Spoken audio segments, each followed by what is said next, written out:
selain harus mengetahui mengenai visi misinya, apalagi sih referensi lain yang harus diketahui oleh generasi muda ketika dia akan menjelang untuk melakukan pemilihan baik kepala daerah ataupun pemilihan kepada anggota legislatif. Gini, Pasca pemilu kali ini, ada tidak yang membedakan euforia sebelum dan sesudah? euforianya sebelum dan sesudah itu Apa peran Gen Z menanggapi terkait adanya informasi yang disinformasi? kita sebagai Gen Z menanggapinya itu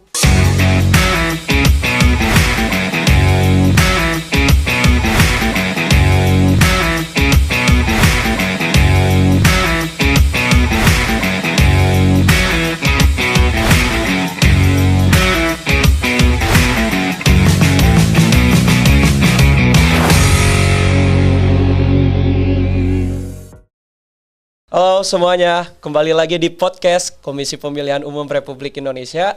Kali ini senang rasanya saya Sadam Alamsyah, mahasiswa Fakultas Hukum Universitas Pakuan Bogor, yang kali ini akan ditemani oleh kawan saya. Silakan. Halo semuanya, gue Fauzan Diaprizal dari Fakultas Hukum Universitas Trisakti. Oke, selamat siang, Bung Fauzan gitu. Gimana, kondisi sehat? Sehat, alhamdulillah. Sehat ya. Bung Sadam Kita gimana? sehat, Bung gitu. Kita dari dua universitas yang berbeda ya. Saya dari Universitas Pakuan dan Bung Fauzan dari Universitas Trisakti ya. Kita dipertemukan di dalam suatu podcast mengenai pemilih muda nih, Bung. Pemilih muda. Bung sendiri kemarin memilih, Bung? Memilih Yang pemilihan 14 pertama. Februari? Iya. Mantap. Jadi gini, Bung ya. Berarti Bung ini pemilihan yang keberapa yang dilakukan oleh Mas Fauzan nih? Gua di sini pertama kali milih. Pertama kali milih ya? Betul. Wah, berarti gue berasa tua ya. Ini yang kedua kali soalnya. Ini Oh, yang dua kedua kali? kali. Iya. Kedua kali milih. Pertama di tahun 2019. Oh, 2019 Iya, kemarin. 2019. Jadi menggunakan hak suaranya ya. Iya. Iya, mahasiswa hukum ya menggunakan hak suaranya. Jadi gini, Bung, terkait pemilih muda. Selain generasi Z ya, yang gua tahu kan data yang gua tahu dari KPU RI itu hampir setengah pemilih itu diisi oleh generasi muda Gen Z dan generasi milenial, kurang lebih ada 52%. Artinya setengahnya dong dari pemilihnya ya. Menurut Bung Fauzan sendiri, selain harus mengetahui mengenai visi misinya, gagasannya, ataupun partai politik yang mendukungnya, apalagi sih referensi lain yang harus diketahui oleh generasi muda ketika dia akan menjelang untuk melakukan pemilihan baik kepala daerah ataupun pemilihan kepada anggota legislatif di tingkat pusat ataupun kabupaten kota ataupun di daerahnya masing-masing. Gimana, Bung? Gini, sekarang kan platform kita udah banyak bisa diakses ya. Betul. Melalui Instagram, TikTok, apalagi generasi Z sekarang kan Ya, betul. banyak main Instagram, TikTok gitu kan ya. Nah, selain dari kita nonton debat misalkan para pemimpin kita melakukan visi misi gagasan mereka itu apa gitu kan ya. Nah, kita sebagai generasi Z kita juga meresearch gimana jejak calon para pemimpin kita sebelum-sebelumnya. Apakah mereka pernah menjabat sebelumnya, gimana mereka pas menjabat itu, gimana program kerja mereka gitu ya. Nah, kita sebagai generasi Z ini pasti banyak lah platformnya itu nggak mungkin kita nggak bisa ngakses segala macam. Makanya kita sebagai generasi Z ini sangat peran penting buat bagi negara kita tuh hak suara kita dilakuin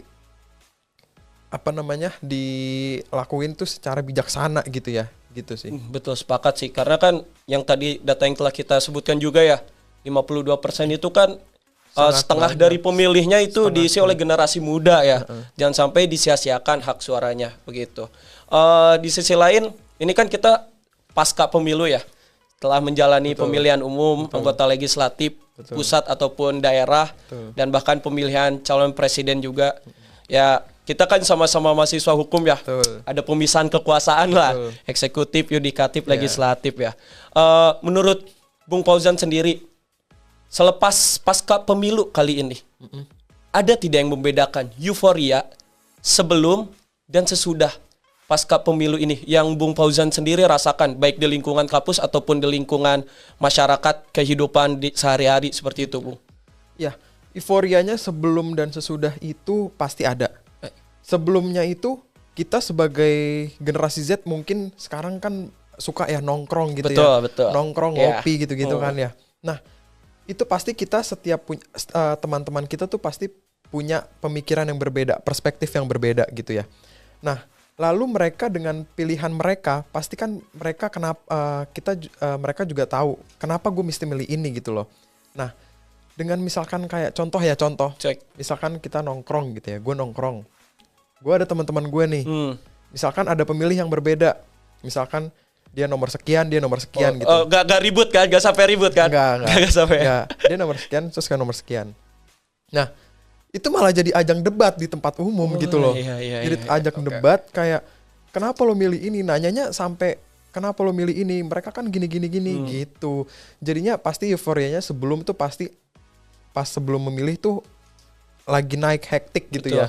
Lalu ketika sesudah pemilih ini nih pemilihan umum itu sesudahnya, lalu sekarang dipermasalahkan ini apa namanya hasil pemilihan umumnya ya. umum yang sekarang beredar di mana-mana, apa namanya quick count yang beredar di mana-mana. Secara kan kita kan menunggu hasil resminya itu dari lembaga nasional yang resmi itu ya, dari KPU gitu kan ya, dari real account. Nah, dari situ dengan beredarnya nomor sekian sekarang yang menang gitu kan. Terus ada nomor sekian yang gak terima dengan kekalahannya, lalu dibilang curang apa segala macam. Nah, makanya penting juga nih Gen Z ini nih tuh jangan termakan banyak omongan yang apa ya, kayak sekarang kan media tuh banyak ya. Media tuh sekarang tuh apa-apa gampang diviralin gitu ya. Nah, sekarang kita tuh jangan termakan berita-berita hoax gitu ya. Nah, makanya penting nih Gen Z itu jangan terlalu kayak adanya quick account hasil segini langsung cari kecurangan ini segala macam. Sebenarnya jangan. Kita tunggu hasil dari KPU, dari real account-nya. Gitu sih. Sesudahnya pasti ya itu dari hasilnya, meributkan dari hasilnya. Pas sebelumnya itu kenapa lu milih ini, kenapa milih ini, ya itu terjadi di tongkrongan gua gitu. Terjadi tongkrongan malah debat ini segala macam, kan nggak enak di tempat umum gitu. Gitu padahal kalau berbeda pilihan ya tidak menjadi masalah tapi jangan sampai menimbulkan perpecahan juga sih ya, seperti itu. Kalau Quickcon sendiri kan menurut gua pribadi itu kan lembaga survei ya, lembaga survei, dan sebenarnya pengumuman resminya itu diumumkan oleh KPU. Ya. Diceknya di mana sih Bung kalau buat ngecek hasil perolehan suara? Itu tuh ada di KPU info pemilu kpu.go.id. Oh, di websitenya KPU ya? Website itu KPU. Ada itu. Ada real count-nya ya? Kalau nggak salah tadi gue cek tadi pagi tuh hasil suaranya udah 77% kalau nggak yang salah. Masuk dari nasional ya? Dari nasional. 77% ya? Baik. Gitu. Oh, berarti sekarang keterbukaan informasi juga udah mudah sih ya. Maksudnya KPU-nya juga menyediakan fasilitas yang bisa dinikmati oleh publik untuk mengetahui hasil perolehan suaranya ya. Hasil perolehan suaranya. Kan ada juga ya asas pemilu apa namanya, lu berjurdil ya. Lu berjurdil. Langsung, bebas, rahasia, jujur, adil. Nah makanya penting juga nih Gen Z itu pertama ya kita bebas berpendapat untuk memilih siapa. Makanya jangan timbul perpecahan. Kenapa? Karena setiap warga masyarakat negara Indonesia ini punya hak suaranya masing-masing, punya perspektifnya masing-masing gitu loh. Lah kembali ke tadi yang gue nongkrong gitu ya. Nah, jangan sampai ini tuh kayak pecah terus kayak gara-gara ini milihnya lo milih nomor ini kita nggak temenan. Jangan seperti itu sebenarnya. Gitu. Jadi pertemanan hancur, persahabatan hancur. Kalau yang pacaran berbeda pilihan jangan sampai putus ya, malah bahaya itu. Berbeda pilihan ya. Ada gitu. Juga tuh di TikTok kayak yang kayak gimana? Kayak gue ngeliat kan, gue main TikTok juga kan. Terus kayak kamu kalau misalkan gak pilih nomor sekian kita putus. Wah, bahaya juga. Bahaya kan? Itu ya. Itu. Jadi asmara hancur juga ya. Seperti itu. Kalau di hukum itu kan kita berbicaranya kepada Undang-Undang Nomor 7 ya, tahun 2017 tentang pemilihan umum. Itu diatur juga mengenai KPU, Bawaslu, dan bahkan asas langsung umum bebas rahasia, jujur dan adilnya ya. Tapi begini Bung, apa peran Gen Z menanggapi terkait adanya informasi yang disinformasi, hoax, dan bahkan ujaran kebencian, yang itu situasinya semakin memanas, baik sebelum ataupun sesudah pemilu, Bung?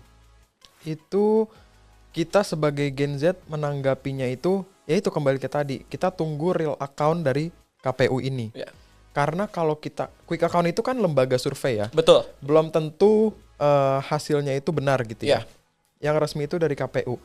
Peran Gen Z, nah itu, sekarang teknologi platform itu semakin canggih, apalagi tuh sekarang banyak banget kan berita hoax, apa-apa gampang diviralin gitu kan ya.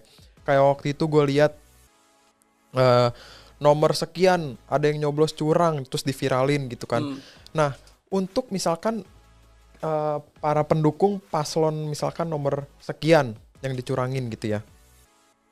Nah, lalu di Gen Z itu dia gampang banget termakan omongan gitu ya, berita hoax. Jadi kayak langsung diviralin.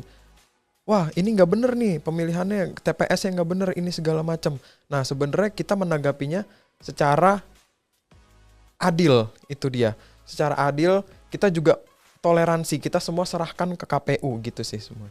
Baik-baik seperti itu. Jadi harus pandai menyikapi juga ya terkait kebijakan-kebijakannya yang seperti itu, dan bahkan apalagi Gen Z ya, kalau bisa kita mereduksi lah terkait situasi panas saat ini seperti itu ya. Dan bahkan pernah sih di kejadian di lingkungan gue yang gue alamin tuh kayak sebenarnya gue menghargai kepada perbedaan pemilihan kayak gitu, cuman kalau semisalnya ada sesuatu hal yang dapat menimbulkan kebencian dan menjadi situasi tidak kondusif, menurut gue kayak itu yang harus diluruskan gitu. Maksudnya kita kan ingin menjelang situasi pemilihan umum itu yang adem ayem gitu. Tapi karena berbicara pemilu udah terlewatkan juga ya, sudah beberapa minggu yang lalu kita kan mau melakukan pemilihan kepala daerah. Ya, betul. Serentak. Baik. Bung Fauzan sendiri domisili di gue di Jakarta. Di Jakarta ya? Kalau Bung Sadam? Kalau gue di Bogor, Jawa Jawa Barat. Ya, sama-sama mau pergantian kepala daerah ya. Betul. Pilkada serentak nih. Bung Fauzan sendiri sebagai warga negara Indonesia yang bertempat tinggal di DKI, daerah khusus ibu kota Jakarta, membutuhkan pemimpin sesosok seperti apa? Ya, gini. Kita membutuhkan pemimpin pertama yang tanggung jawab. Betul. Tanggung jawab dalam program kerjanya mereka. Selesai atau enggak. Bisa melaksanakan atau enggak. Baik.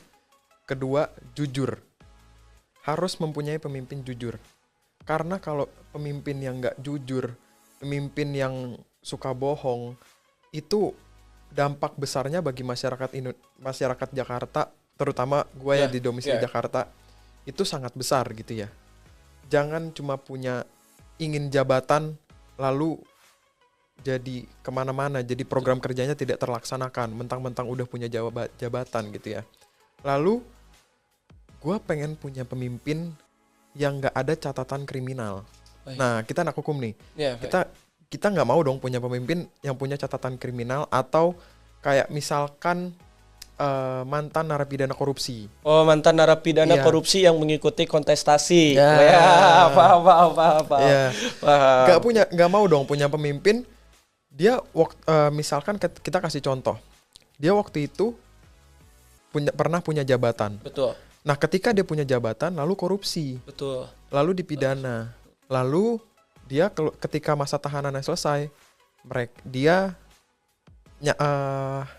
mencalonkan diri lagi untuk misalkan caleg atau pilkada di sini gitu. Kita nggak mau karena ya kita sebagai anak hukum ya kita mengedepankan kepentingan positif untuk negara ini nggak sih, bener kan? Karena kalau misalkan kita mempunyai pemimpin yang punya catatan korupsi segala macam, gimana nanti program kerja sebagai negara ini gitu loh, nggak akan terselesaikan. Lalu namun kita nggak ada yang tahu mereka sudah berubah atau belum gitu kan, mereka sudah tobat atau belum gitu sih. Kalau Bung sendiri gimana? Kalau Jawa Barat, buat di Jawa Barat ya, karena saya warga Bogor ya, Kabupaten Bogor, yang kuliah di Universitas Pakuan Kota Bogor, jadi tahulah secara geografisnya kabupaten dan kota itu. Tapi dari segi Jawa Barat, kalau untuk Jawa Barat sendiri sih karena ini memiliki berbagai kabupaten kota yang cukup banyak ya.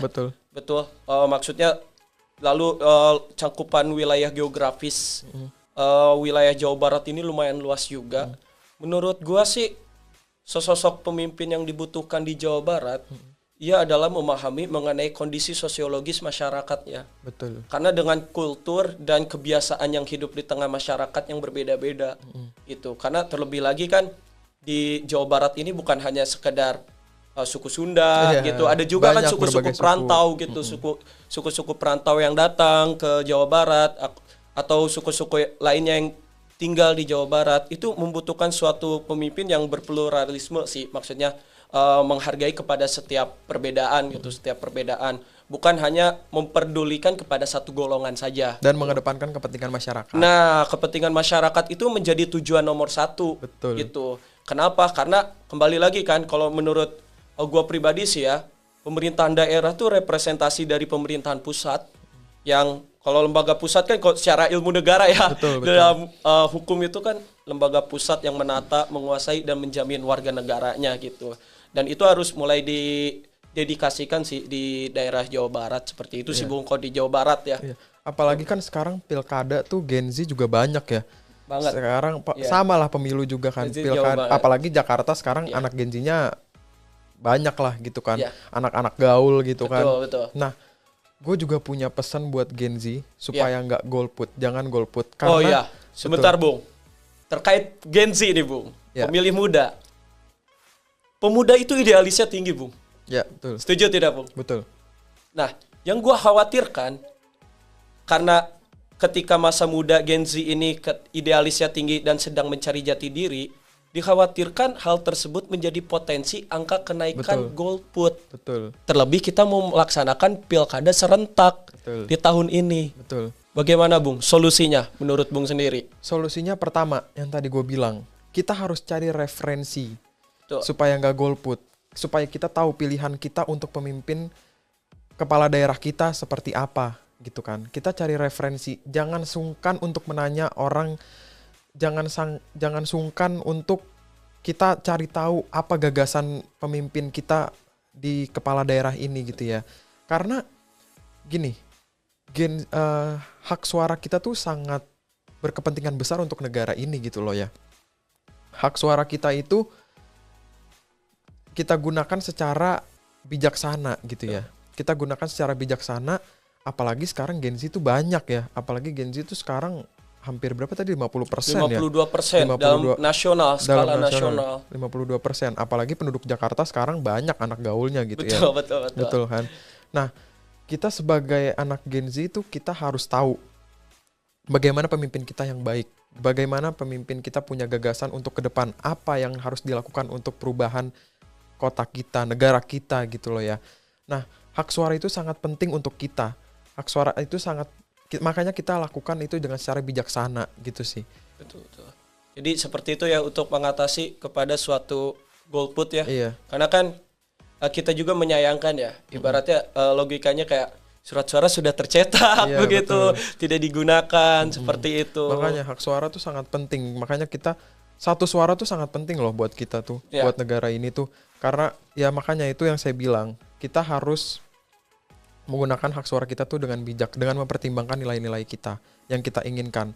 Apa pemimpin kita harus cari referensi kita yang sesuai dengan aspirasi kita, dengan sesuai apa yang kita butuhin di negara ini, di kota ini, yang sesuai apa yang dibutuhkan gitu ya. Gitu sih, Bung. Iya benar sih Bung. Terlebih kan di 2004 ya gitu pemilihan presiden secara langsung, di mana indeks demokrasi Indonesia kan langsung naik tinggi gitu. Betul, ketika pemilu tahun 2004 itu seperti itu. Betul. Nah, menurut Bung sendiri terkait pemilih pemula, ini kan ada juga pemilih pemula di pemilihan presiden yang lalu dan pemilihan pemula kepada kepala daerah untuk saat ini. Apa pemikiran yang harus kita tanamkan kepada pemilih pemula dan pemilih muda? Pemilih pemula dan pemilih pemuda yang kita tanamkan, pertama kita harus kritis. Kritis. Oke. Kita sebagai anak hukum, kita pasti harus secara kritis memilih pemimpin kita. Itu kita harus cari referensi, apa sih yang kita butuhin di negara ini? Apa sih yang kita perlu ubah di negara ini, di kota ini untuk memilih pemimpin yang lebih baik gitu ya. Karena itu kita harus cari referensi, karena sekarang tuh banyak ya, kayak orang-orang itu tuh malu, nggak tahu punya pilihan, akhirnya dia golput, nggak tahu dia mau nanya sama orang. Nah, gue mau ngasih contoh nih ya. Oke. Di lingkup temen gue, di lingkup lingkungan gue, ada orang kayak mau bahas politik, mau bahas ini segala macem, males. Udahlah, nggak usah lah bahas politik, berat banget bahasnya. Males, udah bahas yang santai-santai aja. Sebenarnya kita sebagai Gen Z tuh penting loh mengetahui politik, mengetahui pemimpin-pemimpin kita, calon pemimpin kita tuh gimana. Apalagi nanti mau pilkada serentak. Betul, gitu mau pilkada kan. serentak. Mau pilkada serentak, gimana sih? Apa yang harus diubah di kota ini, terutama Jakarta, kan gue di Jakarta. Kita harus tahu, jangan pernah males, jangan pernah sungkan. Karena ya banyak yang harus diubah gitu loh. Salah satunya masih sekarang polusi udara gitu kan ya. Betul. Gitu. Polusi tinggi kan ya. Polusi tinggi. Nah, yang gue pengen ya, sekarang tuh Jakarta tuh padet banget sama transportasi umum gitu ya. Transportasi umum sekarang tuh kalau nggak salah ada cek apa ya, injeksi apa ya yang uji emisi. Betul, uji emisi kendaraan untuk mengurangi polusi. Nah, itu dia. Kita semua kendaraan kita tuh harus dicek uji emisi, karena kalau misalkan gue masih nemu di jalan tuh yang berasap kemana-mana, yang knalpot itu kan nyium baunya nggak enak juga, nggak baik buat kesehatan paru-paru kita kan, kesehatan kita. Itu sih yang gue pengen diubah di kota ini gitu loh. Baik.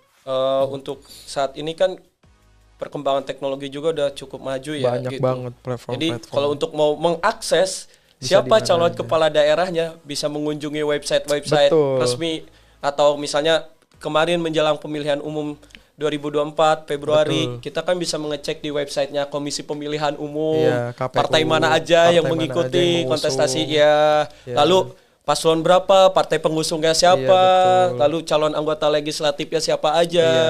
Itu kan udah enak juga ya, maksudnya akses keterbukaan publik seperti itu. Jadi benar-benar udah tersedia dalam website resmi KPU ya, terlebih kemarin ya, pemilihan umum di 14 Februari. Oke Bung, kita break dulu, kita lanjutkan. Oke kawan-kawan semua, kita akan melanjutkan pembahasan kita. Saya Sadam dengan Bung Fauzan yang kali ini dengan topik-topik selanjutnya. Tetap stay di YouTube Podcast KPU RI ini. Bye-bye, nanti kita ketemu lagi ya.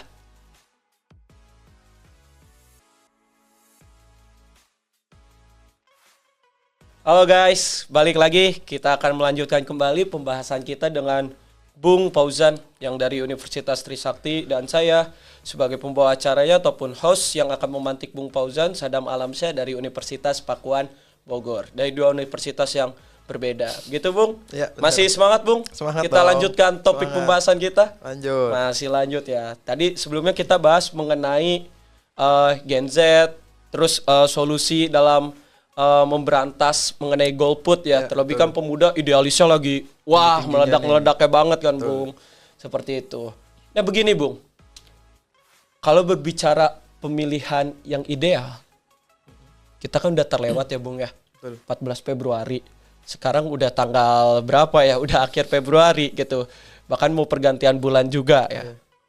Kita berbicara yang akan ke depannya Bung, yaitu mengenai pemilihan kepala daerah serentak. Bung tadi udah menjelaskan sebagai warga Jakarta, saya sebagai warga Jawa Barat ya yang berada di Bogor. Pemilihan yang ideal, proporsional, baik dan benar harus seperti apa Bung dalam penyelenggaraan pemilihan tersebut yang akan dilaksanakan di tahun ini, khusus ya bagi generasi muda, pemilih muda dalam menjelang pemilihan kepala daerah serentak. Silakan. Kita pemilih yang ideal, pertama transparatif, baik, adil, partisipasi. Transparansi itu harus dari kita semua, dari pemungutan suara, pemilihan calon, dan penghitungan suara. Itu semuanya harus transparansi. Bisa diakses dari semua masyarakat umum. Supaya semua masyarakat bisa tahu, supaya tidak ada kecurangan gitu. Yang kedua, adil. Kita mempunyai hak suara tanpa diintervensi, tanpa ada kecurangan, gitu. Yang ketiga itu partisipatif. Itu kita itu tadi yang gue bilang, kita mempunyai hak suara nih. Kita sebagai Gen Z kita udah mempunyai hak suara gitu ya. Janganlah sampai golput, karena satu suara itu sangat penting. Kita harus menggunakan hak suara kita dengan bijaksana. Kita harus mengedepankan nilai-nilai kita supaya untuk menjadi agen perubahan yang positif untuk Indonesia. Itu dia pemilu yang ideal. Pemilu yang ideal untuk dilaksanakan di pilkada serentak kali ini. Iya, betul, mantap sekali dari pembahasannya Bu Grian. Tapi dari gue pribadi juga pemilu yang ideal tuh benar sih, kita harus mendepankan kepada nilai-nilai moral juga ya. Betul. Di sisi lain kan apalagi kita anak hukum ya gitu. Betul. Kita sama-sama mahasiswa hukum. Di sisi lain kita harus mematuhi hukum, tetapi di sisi lain juga kita harus meningkatkan nilai-nilai moralitas kita. Betul. Khususnya kepada kita sebagai subjek hukumnya ya, sebagai manusia gitu. Seperti itu. Oke, Bung. Terakhir, sebagai penutup pembahasan kita kali ini, closing statement dari Bung tersendiri atas pembahasan yang telah kita lakukan dari awal hingga akhir. Ya, para teman pemilih semua, gue ingin mengajak untuk kalian semua, untuk mengajak semangat demokrasi Indonesia, untuk mengedepankan kepentingan bangsa. Kita sebagai generasi Z, kita harus menjadi perubahan yang positif untuk Indonesia. Gunakan hak suara pilih kita yang terbaik, dengan bijaksana kita lakuin untuk negara ini. Gitu. Itu closing statement dari Bung Fauzan ya. Salah satu kawan saya dari mahasiswa Fakultas Hukum Universitas Trisakti, dan dari keseluruhan mungkin kita bisa tarik kesimpulannya, Bung. Betul. Bahwasanya dengan perkembangan teknologi sekarang generasi muda, pemilih muda bisa mengakses siapa calon kepala daerah di pilkada serentak yang akan dipilihnya. Terlebih lagi KPU juga kan ada berada di tingkat provinsi ya, di tingkat provinsi juga. Lalu selanjutnya juga kita laksanakanlah pemilu ini dengan menggunakan hak suara kita agar mengurangi kepada angka kenaikan golput yang ada khususnya kepada generasi muda. Seperti itu. Oke, baik kawan-kawan semua, telah di ujung pembahasan kita kali ini. Jangan lupa like, comment, subscribe, dan share ke kawan-kawan semuanya, ke keluarga kalian, ke kerabat kalian, ataupun ke pacar kalian YouTube Podcast KPU RI ini.